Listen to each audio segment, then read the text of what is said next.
Fondo con Marta Reyes. ¿Qué tal? Gracias por estar hoy en A Fondo. El anuncio que hiciera el gobierno federal hace algunas semanas de contratar médicos cubanos nos obligó a voltear a ver una realidad y demanda añeja de parte de la comunidad médica: falta de plazas laborales. Las que existen son malas, mal pagadas, malas condiciones y sobre todo amenazadas por la inseguridad del crimen organizado. Contratar médicos cubanos está dentro de la legalidad en el país. Rechazar que vengan es discriminación. ¿Quiénes son los discriminados? ¿Los extranjeros o los mexicanos? Esas y muchas más preguntas nos vamos hoy a responder hoy en A Fondo. Médicos en la mira. Y yo saludo a mis invitados de esta tarde, el doctor Andrés Castañeda. Él es coordinador de causa de salud e investigador del colectivo Médicos en Formación de Nosotros. Gracias, doctor Andrés Castañeda. Gracias a ustedes. Buenas tardes a todos. Gracias, doctor Héctor Jaime, diputado federal del PAN y secretario de la Comisión de Salud. Bienvenido también. Marta, un placer saludarles. Gracias. Y también al querido doctor Javier Tello, médico cirujano, analista en políticas de salud y autor del libro La tragedia del desabasto. Gracias, doctor Javier Tello. Sin duda, un panel de lujo hoy en A Fondo. Y miren, yo sé que todos quisiéramos empezar pues por lo más reciente, que fue el anuncio esta mañana y la apertura de esta convocatoria para ocupar más de 13.500 plazas que dice el gobierno federal se tienen. Yo les pediría su paciencia para pasar eso un poquito más adelante, porque quisiera ir descartando algunas situaciones que están sobre la mesa. Y me parece que la primera de ellas es hablar de los médicos cubanos. Si es un tema de rechazarlos a los cubanos porque son cubanos, rechazarlos porque son extranjeros, pero también hablar un poco de lo que significa la comunidad médica en Cuba, que si no me equivoco y de acuerdo a lo que he estudiado y conocido desde hace años, es que la creación y formación de médicos en Cuba es prácticamente una industria. Se forman médicos para hacer brigadas por todo el mundo y el gobierno cubano pues gana mucho dinero de ello.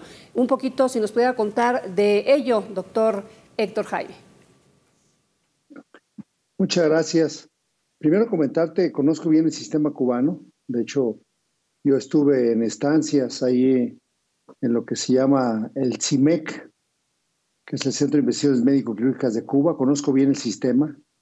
En mis años de docente universitario, como profesor y luego director de la Facultad de Medicina, tuvimos visitantes e investigadores de Cuba en biología molecular, en infectología y en cirugía de trasplantes.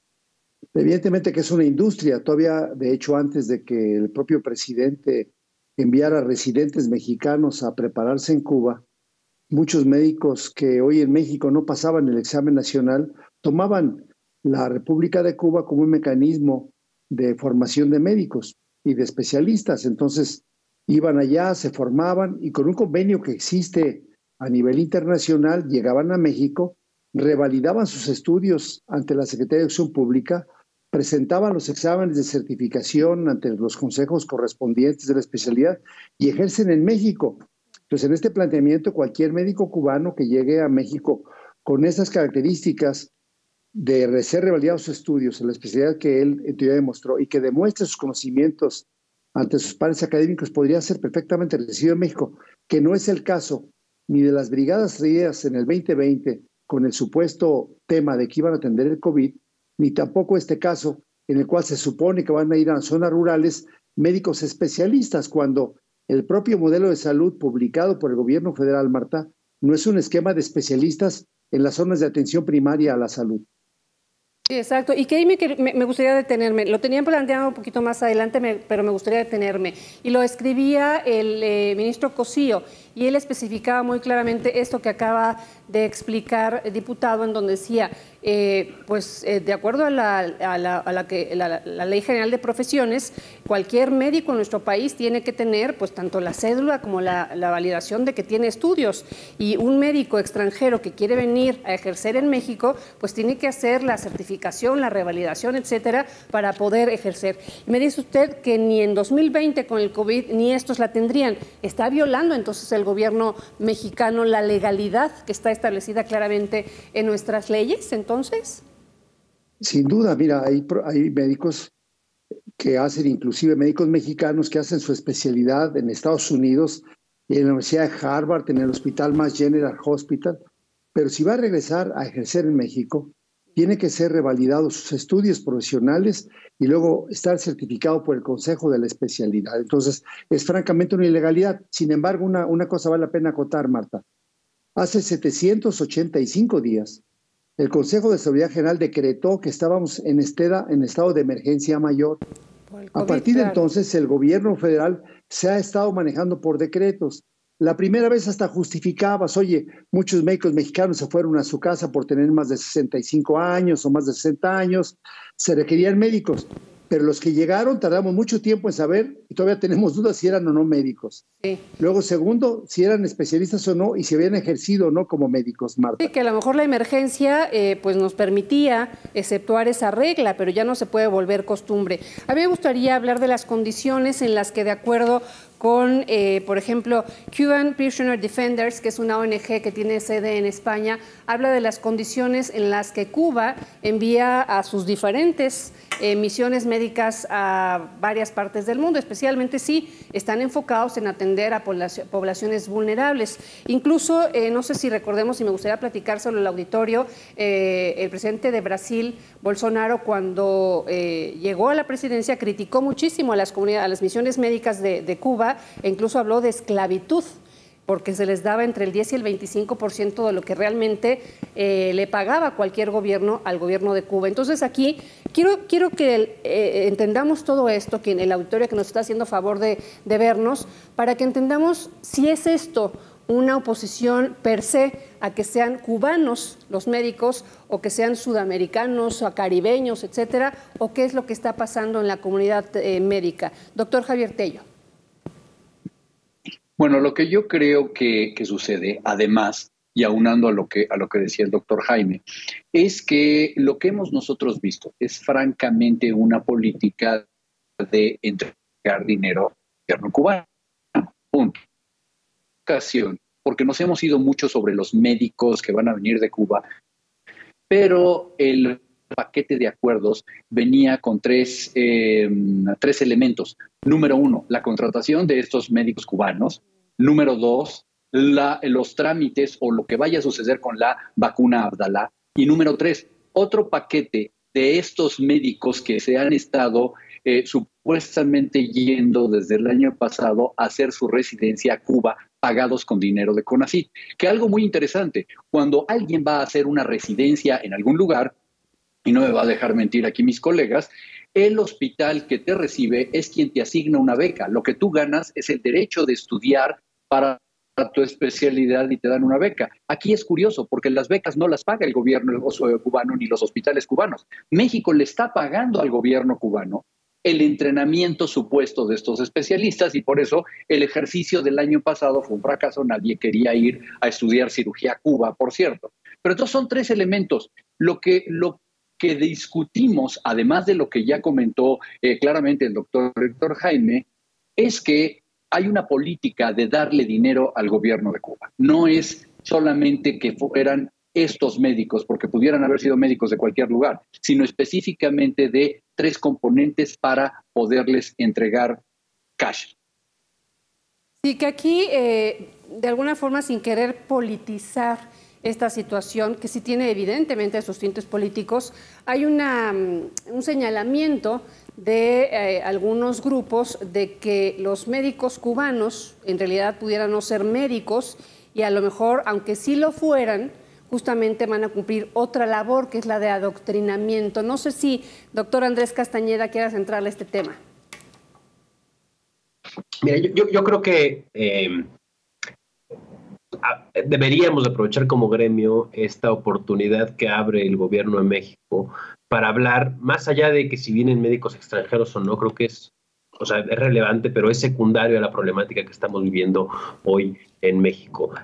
Nada más, hablando de primer nivel de atención, hay poco más de 5,000 centros de salud en México que no tienen un médico general contratado, ¿no? Y un tercio de ellos está ocupado por pasantes de servicio social, pero el resto no tienen un profesional de salud contratado. Claro. Bueno, profesor de salud sí probablemente hay un técnico de atención primaria o personal de enfermería, pero creo que ahí está la gran discusión, y no estamos hablando solamente de especialistas, porque la discusión se ha centrado en los profesionales de especialidad que también hacen falta en el país, sobre todo están mal distribuidos, pero esta medicina de primer nivel es la que está haciendo tanta falta y está siendo ocupada o están llenando el espacio los consultorios adyacentes a farmacia, la medicina privada, que genera una brecha importante, porque entonces se vuelve dependiente de qué tanto dinero tengo en mi bolsillo para gastar en salud, y si de por sí hay una brecha en salud importante en este país, alrededor de una cuarta parte de la población en México reporta no tener acceso a los servicios de salud, pues más aún se va haciendo mucho más grande si empezamos a depender de la medicina privada a través de estos consultorios de esa farmacia, con todos los problemas que pudieran llegar a tener. Y creo que esa es la discusión que tendríamos que tener, Claro. para poder resolver el problema de fondo. Yo creo, y justamente por eso empezaba, que esta contratación de médicos cubanos nos hace y nos obliga a voltear a ver a eso que ustedes han estado tratando de que la sociedad y el propio gobierno le pongan atención. Pero les decía, quiero ir descartando, porque hay muchas voces, incluyendo la del presidente, que dice que el tema es por discriminación, por racismo, por neoliberalismo, el oponerse el grueso o gran parte de la comunidad médica y política de nuestro país a que vengan médicos no extranjeros. Y él decía, ¿por qué hay futbolistas extranjeros? ¿Por qué hay beisbolistas extranjeros y no quieren traer a médicos? Porque son cubanos. Incluso yo no les tengo que platicar de la declaración de la señora Jade Kolpolevsky, ¿no? Entonces decía que es clara discriminación. Entonces, por eso quería yo ir discerniendo el tema. No es que los médicos cubanos no sean buenos. No es que no confiemos en que su formación es buena, no es que no queramos que los médicos vengan. Aquí el asunto es que México tiene un sistema de salud que es añejo, con añejos problemas, pero que se han, ahorita me dirán, si no, recrudecido a raíz de esta administración, por supuesto, pero vamos descartando. ¿Hay racismo en este rechazo, Héctor Jaime, diputado? Por supuesto que no, Marta, por supuesto que son mentiras del presidente. O él está mintiendo o le están mintiendo. Mira, 500 médicos cubanos o 500 médicos de cualquier parte del mundo que lleguen a México van a ser menos de 2 por cada 10,000 del sector público. El gobierno federal, en sus 4 años, este gobierno de la Cuarta Transformación, que empezó denostando a los médicos y al sistema de salud desde su arribo a este gobierno, yo quiero recordarte las frases que hablaba el propio secretario de Salud en Mérida, Yucatán. Tú lo reportaste en su momento cuando se quiso firmar los convenios con los estados porque se iba a federalizar el sistema de salud. Pues fueron puros agravios de médicos incompetentes, médicos corruptos, médicos impropios. Y hoy resulta que en este caso, como te insistía yo, cualquier médico cubano puede ejercer en México. Llega, solicita y concursa contra otros médicos, decía el doctor Andrés Castañeda. Fíjate el dato, con los página 269 del tercer informe de gobierno. En los 4 años del presidente López Obrador, ha contratado el gobierno a 10,011 plazas. De esas, 8,000 fueron temporales por el COVID. En ese mismo periodo, en el informe del presidente López Obrador, señala que egresaron cerca de 50,000 médicos generales, más 27,000 médicos especialistas.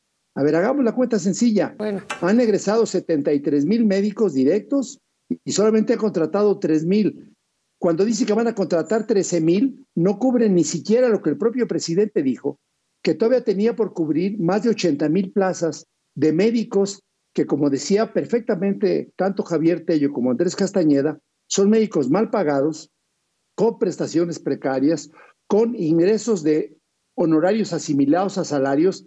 Y si una médica está embarazada, Marta, ya sabrá lo que le pasa. Es el motivo para que le rescindan su contrato.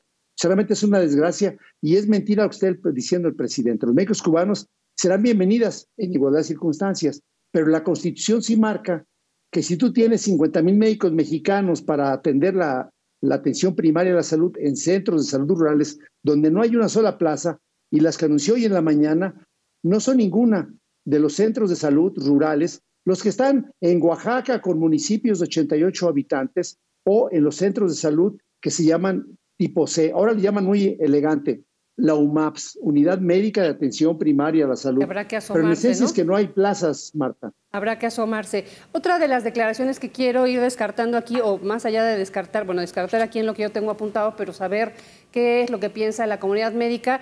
Dice, no les gusta la gratuidad en la salud porque consideran que la salud es un privilegio y defienden que pueda ser atendido quien pueda pagar, no que el derecho a la salud era un derecho humano. ¿Qué responde Javier Tello? Bueno, primero que nada que es un verdadero disparate de declaración. Vamos a decirlo claro. ¿Por qué? Porque como lo mencionó hace un momento Andrés Castañeda, ¿sí? ¿Qué es lo que ha ocurrido durante estos 3 años? Que la medicina se ha ido privatizando. Fíjate nomás lo que estoy diciendo. La privatización, a diferencia de lo que se suele pensar, y sobre todo en esta administración, no es que la gente esté yendo a los grandes hospitales del sur de la Ciudad de México. No, la privatización consiste en ir cada vez más a los consultorios adyacentes a farmacia. Y si tú vas en esa fila enorme que ves en el consultorio de la esquina de la farmacia y les preguntas, la gran mayoría tienen seguro social o tienen ISSSTE o tienen Pemex o algo. Sencillamente no quieren acudir. Y no quieren acudir porque, número uno, hay una lentitud en los trámites. Número dos, porque no voy a viajar 3 kilómetros cuando mi médico más cercano lo tengo en la esquina. Número 3, porque no hay medicamentos. ¿Para qué me voy a formar a un lugar donde lo han demostrado magistralmente ya varias organizaciones? Sencillamente tengo un desabasto de medicamentos. ¿Qué es lo que pasa? Que poco a poco lo que ha logrado esta administración es que se esté privatizando. Entonces no es que no nos guste o no le guste a alguien la gratuidad, independientemente de que, y quiero yo dejar dos puntos muy claros, ¿no? El artículo 4 de la Constitución marca o consagra, como nos gusta decirle, el derecho a la salud. Pero el derecho a la salud no necesariamente tiene que hablar de una gratuidad. Los famosos países nórdicos que tanto nos dicen, en todos ellos, o tienes unas tasas impositivas que te hacen que tengas un gasto en salud mayor que el que tenemos aquí, mucho mayor, o vienen evidentemente acompañados de un seguro que la gente tiene que pagar. En cualquier país europeo hay un copago que los ciudadanos pagan y no es el caso aquí. Entonces, ¿qué es lo que tenemos? Lamentablemente, un sistema de salud desde hace 70 años que se ha convertido lamentablemente en un monopsonio y que ha hecho que la mayor parte de los médicos no tengan otro lugar donde trabajar o donde querer estudiar el posgrado más que ahí. Es decir, los grandes hospitales son del gobierno, los institutos nacionales de salud son del gobierno, todo es del gobierno. Luego, entonces, ¿dónde me queda para trabajar? Sino en el gobierno. Cuando tú volteas a otros países, los grandes institutos y los grandes hospitales donde se forman los especialistas son de las universidades, ¿sí? Entonces, hay algo ya en el sistema hoy, que será objeto más adelante de platicarlo, que tenemos que comenzar a cambiar. Claro. Y finalmente, para seguir al bloque número 2, ¿qué piensas, doctor Andrés Castañeda, de este reclamo y de esta crítica del presidente a la UNAM, uno de los pocos lugares para formar médicos en universidades públicas del país? Bueno, con respecto al tema del UNAM, creo que ya la misma UNAM lo ha dejado muy claro, ¿no?, en su comunicado, como esta idea de que no colaboró con el tema de la pandemia es falso, ¿no? Más bien, el gobierno nunca pidió directamente apoyo de la UNAM cuando era algo como natural, y en otras ocasiones, en otras pandemias, siempre lo ha sido, pero pasantes, residentes, inclusive médicos internos y algunos estudiantes estuvieron al pie del cañón en todo lo que fue la pandemia. Pero regresando a un punto importante, creo que el racismo, y aquí hay que decirlo, esta idea del racismo es un tema que podríamos decir que es al revés, ¿no? O sea, el traer profesionales de salud a otros lados para mandarlos a las plazas con las peores condiciones, creo que es al revés, racismo por parte del gobierno y un abuso, porque si son plazas, o sea, creo que hay que decirlo así, los profesionales de salud no quieren ir a estas plazas, no porque no quieran esa plaza como tal, sino porque las condiciones de esa plaza, o de seguridad, o por no tener los insumos necesarios para desempeñar sus funciones con calidad, no son las idóneas. Y creo que la idea de traer personas de fuera que no tienen opción, para ocupar esas plazas, pues más bien creo que ahí tendremos que discutir lo ético de esa decisión. Exacto, preguntar la discriminación hacia dónde es, ¿no? Y nada más, como dato, yo leí algunos informes justamente de médicos cubanos que hablaban justamente de sus realidades para pertenecer a esas misiones, y no es voluntario, es obligado. Son 3 años de servicio gratuito en Cuba para poder seguir avanzando en su formación médica. Los médicos ni siquiera sabían a dónde los iban a mandar, no sabían bajo qué condiciones, les retiran los pasaportes, les pagan entre el 10 y el 25% de lo que se embolsa el gobierno cubano. Nada más dejo esos datos para que hablemos de discriminación o no y de parte de quién viene. Y ahora sí, nos vamos a lo que necesitábamos hablar y que estabas queriendo ejemplificar de forma muy descriptiva, doctor Andrés Castañeda, que es la realidad del sistema de salud en México. Y yo quisiera comenzar, lo hemos tocado un poquito, pero ahondar en esto. ¿Hay o no plazas disponibles en el país? ¿Sí o no las hay? Pues otra vez tú, Andrés, por favor. Doctor. Sí, bueno, creo que hay plazas, ¿no? O sea, sí, no las suficientes, hay que decirlo, no las suficientes. Y ahora, bueno, salieron hoy a decir que, la plataforma todavía no funciona, ¿no? Hay reportes de que no funciona, pero está ahí y hay aparentemente las plazas, esas y otras que están disponibles. Pero el tema no es nada más que haya plazas, sino que haya plazas dignas, y por dignas no solamente hablo de un salario digno, sino también que las condiciones de seguridad y que las condiciones para desarrollar o desempeñar las funciones estén dadas. Y esto no quiere nada más que haya infraestructura, que es importante, sino también insumos, que vemos que el desabasto de medicamentos ha aumentado de manera importante, lo hemos documentado desde el colectivo Cero Desabasto puntualmente. Y la otra es que no nada más se necesita un especialista, ¿no? Se necesita un equipo, ¿no? Profesional técnico, de enfermería, se necesita de equipo, ¿no? De laboratorio, etcétera, ¿no? Se necesita toda una infraestructura, porque poner una plaza así nada más, pues no resuelve el problema. Y el ejemplo más claro que podemos poner es si contrata un chef para un restaurante muy elegante, pero no le da los insumos para cocinar, no le da las herramientas, pues el chef, si es bueno y tiene opción, se va a ir a otro lado donde puede desempeñar sus funciones con calidad. Aquí pasa exactamente lo mismo, ¿no? Y cuando un profesional de salud llega a una plaza, es el que da la cara por el sistema. También es muy frustrante para un profesional de salud estar diciendo, es que hoy no hay medicina, dice que tenemos que posponer su cirugía porque, etcétera, ¿no? Esas son las funciones que tiene que tomar un profesional de salud cuando el sistema le falla, y por lo tanto, si queremos que profesionales de salud tomen esas plazas, tenemos que mejorar la calidad de las plazas. Claro que tú, el doctor Castañeda, hablabas hace un ratito de los centros de salud en el país, decías que 5.700 centros de salud no tienen médicos.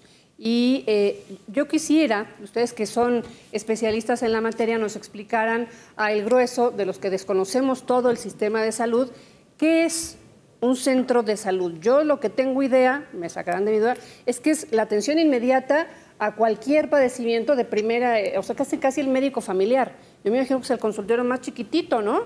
Que tendría que haber por lo menos un médico. No sé, doctor Tello. Sí, mira, hay que entender que la base de la salud, todo parte del primer nivel de atención. Y esa es la fortaleza máxima de cualquier sistema de salud. El primer nivel de atención, que es donde tú normalmente haces prevención y donde haces los primeros diagnósticos. Es por eso que tienes los centros de salud. Y el centro de salud, que hablando de otras latitudes, es lo que se le denomina el médico familiar de primer contacto. Es el que ve al niño sano, el crecimiento del niño sano, el que ve a que las mujeres embarazadas vayan bien, el que aplica las vacunas, el que detecta la hipertensión, que le da tratamiento y seguimiento a los pacientes con diabetes. Eso es lo que se supone que debería estar en el centro de salud. Pero, y esto es muy importante que lo entendamos, en México tenemos un vicio desde hace décadas, y es que cuando se quiso darle cobertura completa al territorio nacional, con las complicaciones de orografía y con las complicaciones de pobreza y todo, se quiso resolver acondicionando centros de salud que iban en algunas ocasiones desde pequeñas chozas sin las más mínimas instalaciones hasta algunos lugares mejor acondicionados y otros que han ido mejorando en el tiempo, que ya prácticamente son una instalación sanitaria muy digna. Sin embargo, había un problema, que es el que mencionó magistralmente Andrés, ¿sí? ¿Y quién va a trabajar en ellas? Entonces, el sistema lo hizo de una manera muy fácil. y en los tiempos del doctor Gustavo Vaz, cuando se inventa el servicio social, les damos automáticamente la solución. Manden a los estudiantes del último año de medicina a que cubran esas plazas, a cambio de una beca mínima, a veces cero, ¿sí? Y con la amenaza de que si no lo hacen o se rehúsan, sencillamente no van a tener liberada su carta de pasante. Pero ahora, y quiero yo ser muy claro y muy cuidadoso con lo que voy a decir a continuación, por lo menos, ¿sí?, cuando algunos de nosotros hicimos nuestro servicio social, había un sistema en el cual las plazas estaban acomodadas a quien tiene los mejores promedios, de tal manera que quienes tuvimos los mejores promedios teníamos la oportunidad de escoger primero. Debo decir entonces que las plazas más desfavorables normalmente se llevaban a los estudiantes de promedios no tan altos. Si somos claros y somos fríos en lo que voy a decir, a las comunidades más apartadas no llegaban necesariamente los mejores médicos, ¿sí? Y soy muy cuidadoso con mis palabras porque hay colegas y compañeros que seguramente son excelentes médicos y esas son las plazas que les tocaron. Pero ese es el nivel de injusticia que teníamos. Hablando del gremio médico, lo que ocurre es que esas plazas, miles de plazas, deberían estar cubiertas con médicos generales que tuvieran contratos completos, primero. Más adelante te voy a poner el caso de uno de estos hospitales nuevos del INSABI. Pero en este momento deberían tener un contrato completo, no un contrato temporal. Deberían tener prestaciones, deberían estar protegidos y deberían tener todo el instrumental médico del que hablaba Andrés para poder trabajar adecuadamente, y no es así. No me sirve de nada tener un médico, sea un pasante que trabaja casi como esclavo, o tener un médico general en un lugar en donde no va a poder darle continuidad ni va a poder hacer un diagnóstico completo. Es decir, ¿qué se necesita a la larga? Inversión. Se necesita tener mucha infraestructura en esos lugares. ¿Por qué un médico se va a contratar en una plaza lejanísima, en donde pues va a tener que vivir con su familia, en donde no va a tener las condiciones adecuadas que quiere para el desarrollo de sus hijos? Eso, creo que es el problema que hay que resolverle a nuestros médicos para comenzar a tratar entonces ese primer nivel de atención, que es el soporte de toda la salud en todos los países. Me parece que es por dignidad hacia el médico y también dignidad a la gente que atiende, porque él podrá y sabrá hacer las cosas, pero sin todo lo que hay alrededor. Hablaban hace un ratito de un restaurante de lujo. Pensemos en cualquier fondita. Si la señora no tiene la estufa y tiene que cocinar un anafre, pues no va a poder hacer comida para todos, ¿no? La verdad es que es eso. Claro. Yo de repente pienso en un médico y digo, se le va y se le está muriendo una persona, ¿cómo le merma? No solamente en su trayectoria médica, sino también emocional para un médico que se le mueran los pacientes, no es cualquier cosa. Y a mí me gustaría hablar del juramento hipocrático que ha traído y llevado mucha gente en Twitter, diciendo que los médicos hoy lo que quieren y por lo que estudian es porque lo que quieren es hacerse millonarios, y que entonces el juramento hipocrático pues se lo guardan en la bolsa. Y la pregunta aquí, me gustaría que se lo aclaráramos a la sociedad mexicana. El juramento hipocrático habla de sacrificarse personalmente e irse por salvar la salud de los demás a cualquier lugar. Doctor Héctor Jaime. A mí me gustaría, Marta, si me permites, puntualizar dos temas de los señalados. Por favor. No son temas cualitativos, no es lo que yo creo o pienso. Como es un presupuesto público, la manera de saber si hay o no plazas es revisando el presupuesto de egresos de la Federación, en donde hay un anexo técnico que dice cuántas plazas tiene el IMSS, cuántas el ISSSTE, cuántas la Secretaría de Defensa Nacional, cuántas Pemex, cuántas Sedena, y es claro que no había plazas, o sea, no hay plazas. Es una mentira. Tan es el hecho que en el propio plan de desarrollo hecho por el secretario Corrido Ursúa marcaba que había la necesidad de basificar a empleados temporales casi 200,000. Entonces no hay plazas, el presidente está mintiendo.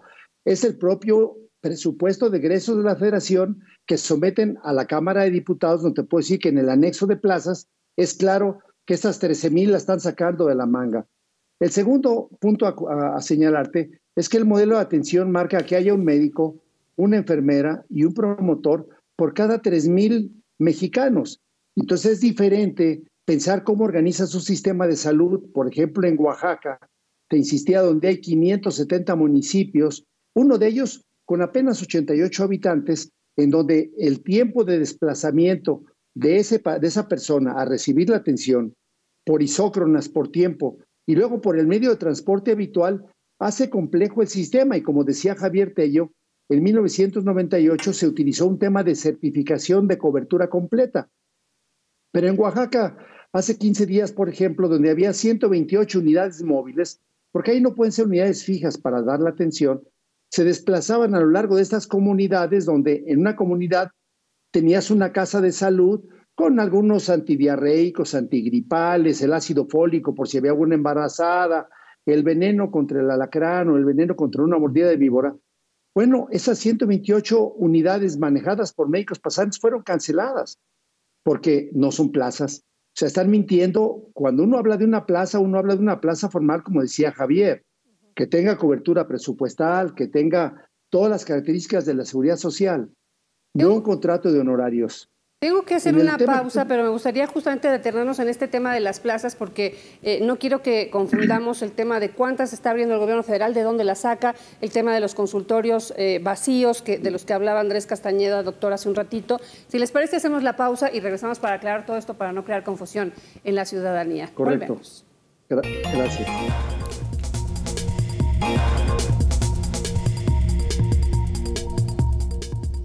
Ya estamos de vuelta aquí en A Fondo y justamente estamos hablando pues de todo esto que está alrededor del sistema de salud en nuestro país, las plazas, las condiciones en las que hay estas supuestas plazas, y estábamos pidiendo detenernos un poquito en esto que ya hablamos de muchos números y de repente pudiera prestarse a confusión.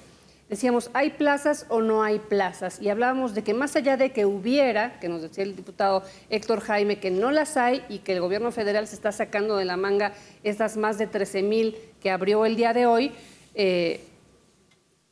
pues están en malas condiciones. Y entonces yo pensaba en lo que nos estaba diciendo Andrés Castañeda, doctor también y analista en todos estos temas, 5,700 centros de salud que no tienen un médico.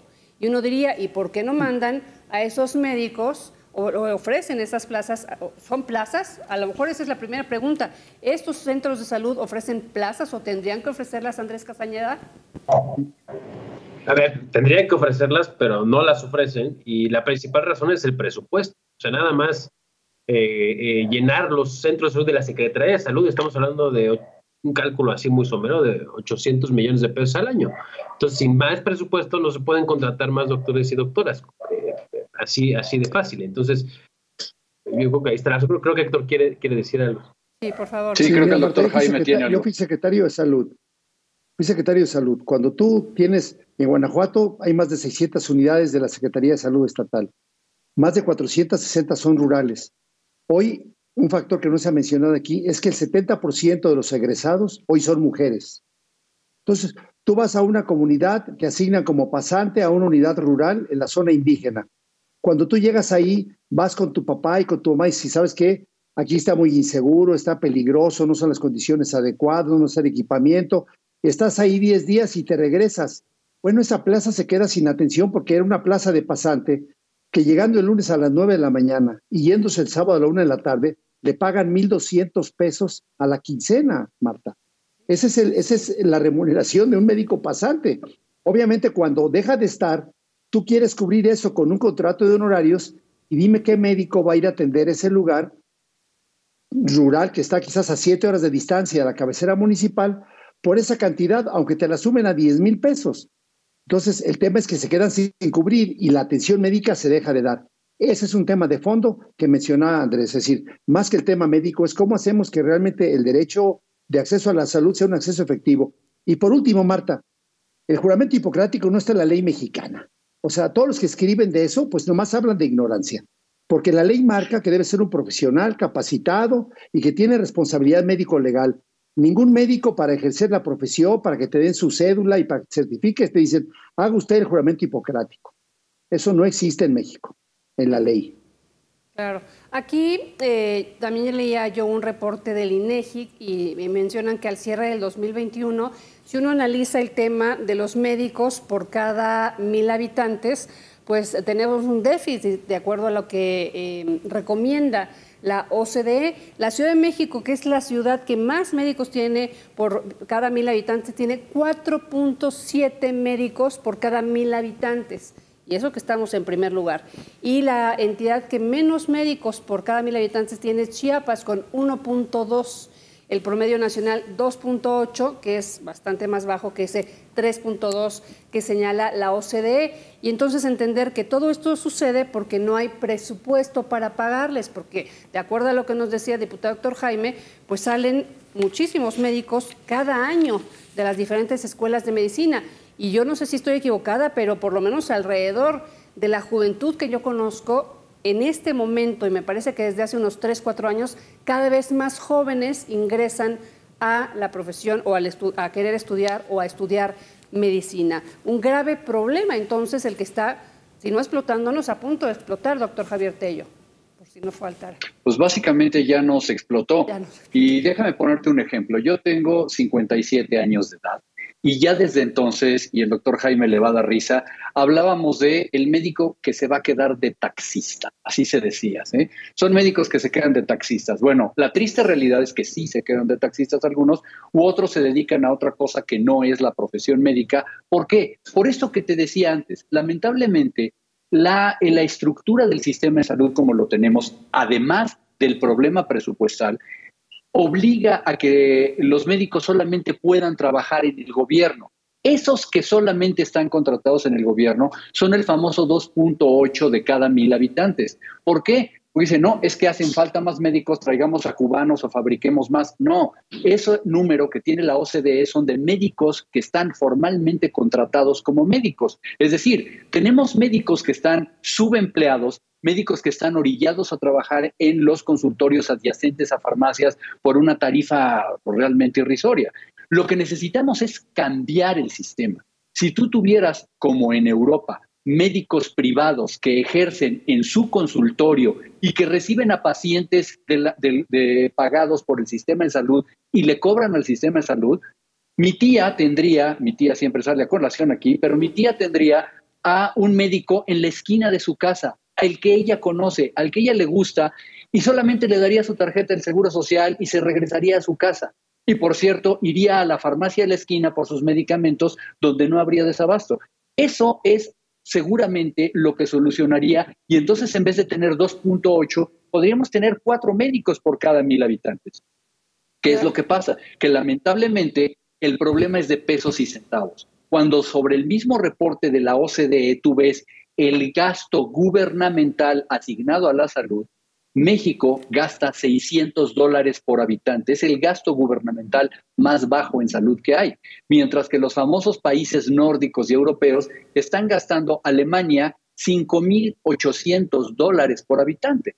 ¿Qué podemos hacer con un sistema el cual invierte la octava parte de donde se supone que queremos estar? Y es ahí de donde ese presupuesto, que sí tuviera el ingreso, entonces, como dice exactamente el doctor Jaime, entonces podríamos nosotros estar asignando plazas, estar asignando recursos medidos. Pero sin dinero estamos parchando, como bien lo dice Andrés. Tenemos nada más, médicos pasantes, estamos cubriendo dando las aspirinas pocas para hablar necesidades.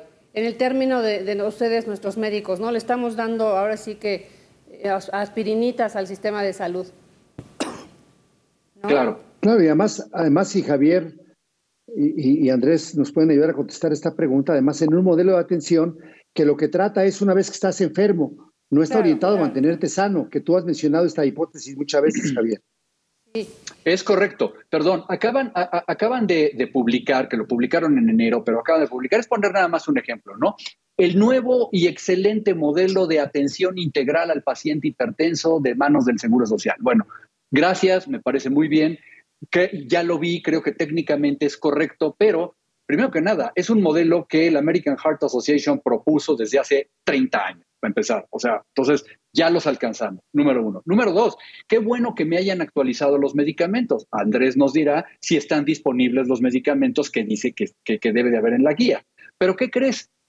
Se brinca cualquier cantidad de cosas básicas como ¿quién mide la presión fuera del consultorio? Hay una tabla para medir la presión arterial fuera del consultorio, pero no le doy los aparatos a los pacientes para que se midan la presión arterial. ¿Cómo voy a hacer eso? Como por cierto, tenemos toda la vida, no voy a hablar de décadas, tenemos desde el inicio de los tiempos en que los pacientes en México no reciben un glucómetro para medirse la glucosa. ¿Cómo puedo tener un control de la diabetes básico si no les estoy dando tiras reactivas y un aparato a los pacientes para que se chequen? Es decir, seguimos trabajando para las formas y para las fotos y no tenemos un sistema de salud pensado en el paciente. Ese para mí es lo más grave. Sí, que hemos mencionado, perdón, en 2 ocasiones los sistemas de salud nórdicos, que me parece que es compararnos ahora sí que con el mundo ideal. Y entonces, pues, yo no fui, el presidente lo dijo. Sí, claro, por eso hubo tanta mofa, me parece, en las redes sociales cuando hablaba de que pudiéramos tener un sistema de salud como el de Dinamarca, porque estamos años luz, lamentablemente. Aquí nos narraba y nos explicaba el doctor Héctor Jaime que en esos países la gente paga por los servicios de salud, pero en esos países la gente gana muy bien. Aquí los mexicanos, entre que no ganan muy bien, entre que están en el sector informal sin prestaciones y los que están, pues, sus cuotas obrero-patronales pues no alcanzan para mantener un sistema de salud como el mexicano, pues se recibe una atención bastante lamentable en muchos, sobre todo en los primeros niveles. Me parece que a lo mejor en los niveles más altos podríamos hablar de una mejor atención, pero sin duda insuficiente. Entonces, aquí uno dice, ¿cómo está México a nivel, por ejemplo, Latinoamérica en materia de atención de salud? ¿Cómo está en nuestro sistema, doctor Castañeda? Bien, pues un poco depende contra quién nos comparemos, por supuesto, porque Latinoamérica es muy diversa, pero, híjole, yo creo que las comparaciones a mí siempre me cuestan trabajo, porque creo que nos podríamos comparar contra nosotros mismos, ¿no? O sea, sí estábamos mejor antes y los indicadores están ahí, ¿no? Sabemos mortalidad materna, vemos acceso a los medicamentos, ¿no? O sea, yo creo que nos tenemos que empezar a comparar contra nosotros mismos antes de ver hacia afuera. A ver, México tiene muchísimo, tiene profesionales de salud de primer nivel, tenemos equipos, tenemos la industria farmacéutica, una industria farmacéutica fuerte, tenemos con qué tener una atención de salud de primer nivel. Falta presupuesto, sin duda, y falta una mejor organización. Tenemos que pensar en una reforma del sistema de fondo, como dice Javier. Hay varias opciones, pero tenemos que tener esa discusión y creo que se tiene que tener esa discusión y no nada más hacer cambios de manera unidireccional por dedazo y por decreto. O sea, tenemos academia fuerte que puede acompañar este proceso, etcétera, ¿no? Hay una sociedad civil también que cada día está más fuerte. Entonces, yo creo que nos podemos empezar comparando por nosotros mismos, porque si nos comparamos contra el resto de Latinoamérica, pues digo, ¿con qué país? No, me encantó sobre todo con el tema de que te toca a ti, me toca a mí, pero era del pasado, pero fue una herencia. Me gusta que nos comparemos con nosotros mismos y cómo estábamos. Creo que es y con datos, ¿no? No es con ocurrencias o con respuestas politizadas, con datos como lo estabas haciendo, doctor. Hoy el presidente hablaba y decía, México tendrá un sistema de salud de primer orden. Me voy a enfocar los próximos 2 años en lograrlo. ¿Qué lectura le das a esta declaración, doctor Héctor Jaime? Pues una mentira más del presidente, porque con solo desearlo no es lo que se tiene que hacer. Mira, yo tengo 51 años, este año cumplo ya 51 años de haber ingresado al bachillerato de Ciencias Biológicas. 47 años ya casi de médico formal en profesión. He trabajado en el ISSSTE, en la Secretaría de Salud, he sido directivo, secretario de Salud, coordinador en el IMSS, director de un hospital del ISSSTE, y nunca había visto tanto desastre por falta de planeación, de que la gente que lo está manejando es tan incompetente que no importa qué ponga, cuánta suficiencia o insuficiencia le pongas, van a ser un desastre. Entonces, aunque el presidente quiera, así como está queriendo, fíjate, el servicio de salud de 77 millones de mexicanos lo maneja alguien que no sabe de salud pública, ni de administración, ni de coordinación.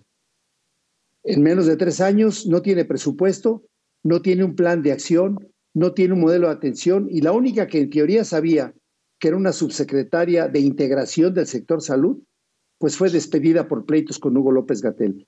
El manejo de la pandemia ha dado al traste para señalar que ha sido un manejo criminal de la pandemia con insuficiencias muy serias, no por falta de presupuesto, sino por falta de planeación. Entonces yo lo veo muy complicado que lo pueda lograr. Yo pienso que está soñando solamente, pero con mucha pena. Mira, Marta, del dinero, fíjate, 800,000 millones son públicos, pero más de 800,000 lo ha estado pagando la gente. La encuesta de ingreso y gasto de los hogares marca que ahora de su bolsillo ha empeñado todo, y los más pobres, los más afectados, porque en promedio el señor Carlos Slim y yo somos ricos en promedio, pero no es así en la población.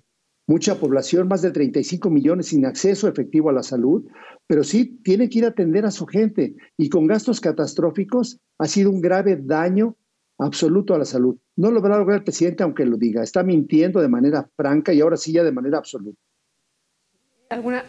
Adelante, doctor Tello. Sí, yo solamente quiero agregar a lo que dice el doctor Jaime. Ningún sistema de salud se hace en un sexenio, ni en medio sexenio, ni en los 2 años que te quedan antes de que suene la campana. Los sistemas de salud se crean en generaciones.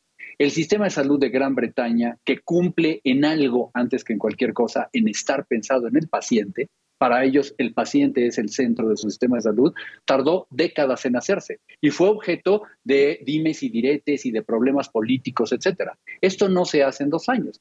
Y yo te quería poner un ejemplo referente a qué tipo de cosas son las que estamos esperando en estas famosas plazas. Curiosamente, antes de la convocatoria de hoy en la mañana, sí, desde la semana pasada, ahí tú podías encontrar en esta cosa que se llama Médicos del Bienestar, una convocatoria para armar un hospital que están inaugurando en Chilpancingo.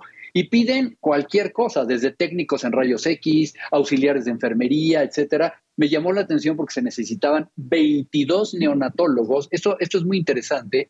Ahí en este hospital de Chilpancingo, si los divides entre 3 turnos, son 7 neonatólogos por turno. ¡Wow! Es una gran capacidad de neonatología.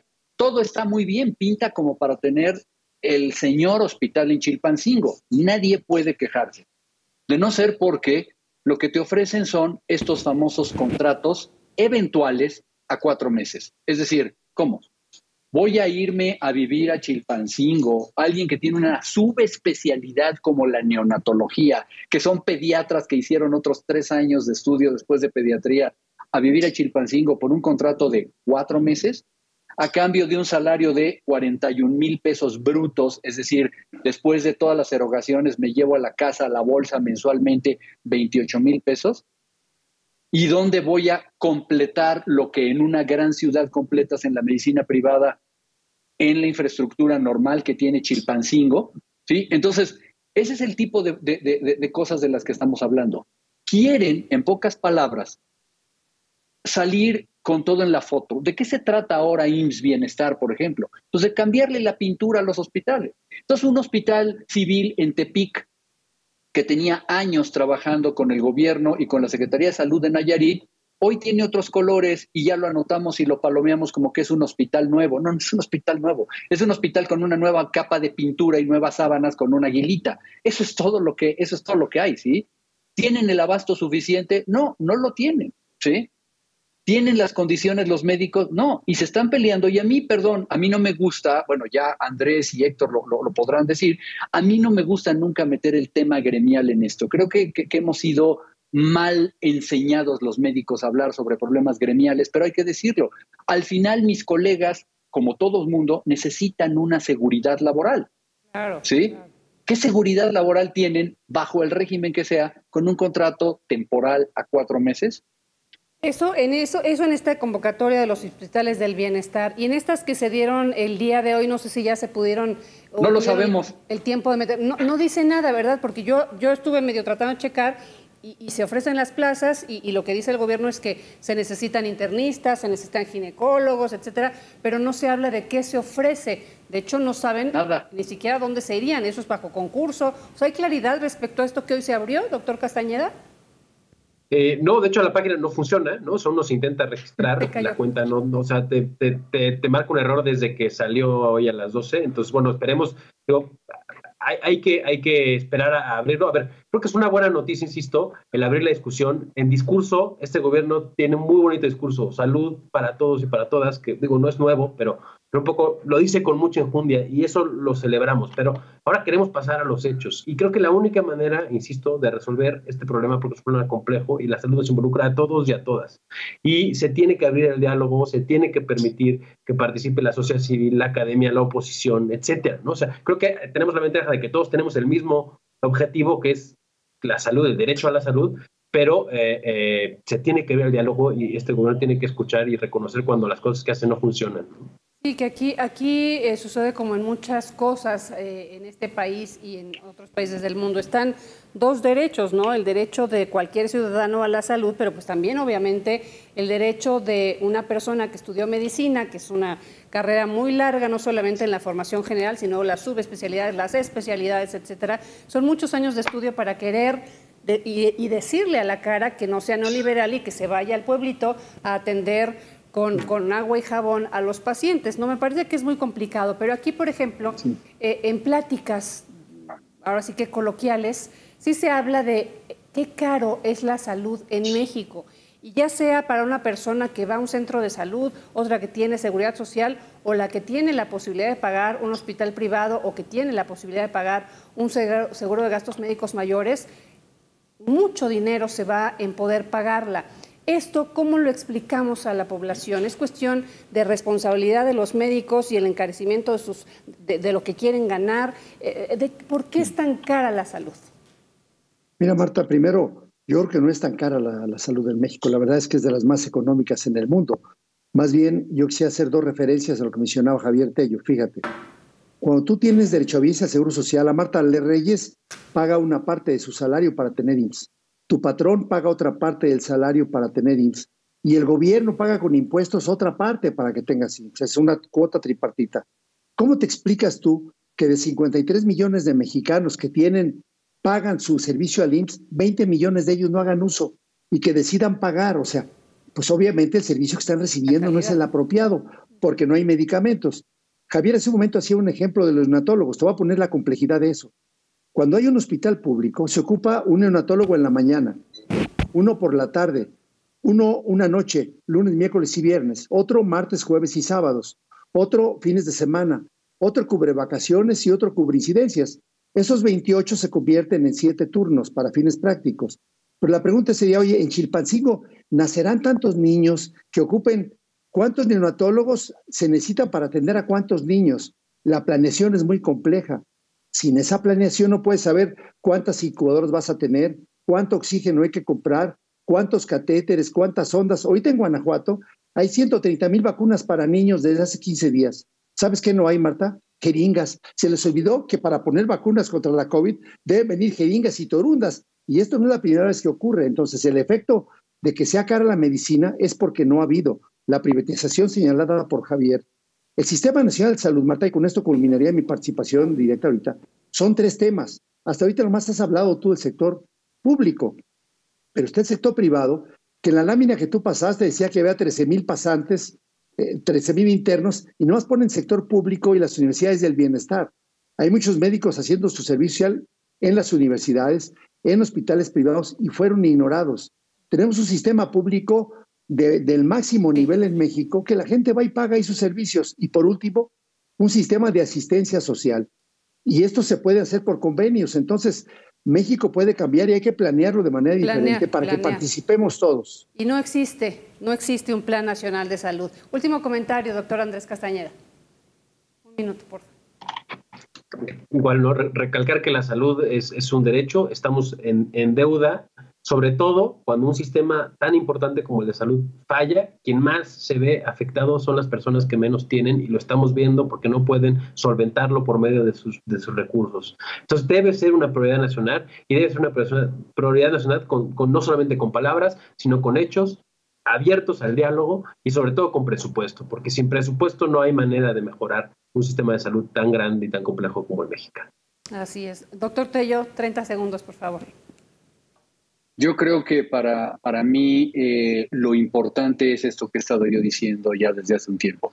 No estamos pensando en el paciente, estamos pensando en cómo quedar bien con los resultados, estamos pensando en que se cubra la promesa, estamos pensando en pintar hospitales, salir en la foto. Nadie está pensando en los pacientes. Y si no, bueno, Cero Desabasto ya lo ha dicho varias veces, ¿Por qué no estamos acercándole los medicamentos a la gente? ¿Por qué lo hacemos tan complicado? ¿Por qué tenemos nosotros que estar viendo cómo hacer que los pacientes le sirvan al sistema y no el sistema a los pacientes? Creo que desde ahí debemos de comenzar. Con este cierre me voy a pausa. Regresamos a fondo. No se vayan.